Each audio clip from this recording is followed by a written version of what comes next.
New update on the DJI Spark. Came out on the 19th of July 2018. Now, I live in Spain, and for some reason I only got it yesterday, which was the 6th of August. It's a two-parter for the update. It's the V01.00.1000 for the aircraft, and for the remote it's the V01.00.0600. It's quite a big update. When I did it, I didn't have a full battery. I had to stop halfway through, charge up another battery, but no probs. If you look up in the corner there, I did a video a while back, I think when I first got the Spark, just to show the update. I'm not going to show it on this one.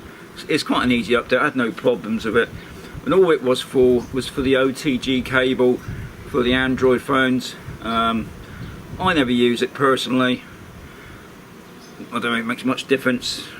Obviously we're talking about the DJI Go4 app. Yeah, I went out last night, no problems flying it. I'm going to show you a vid just after this chit chat, and went out again today during the daytime, do a bit of flying.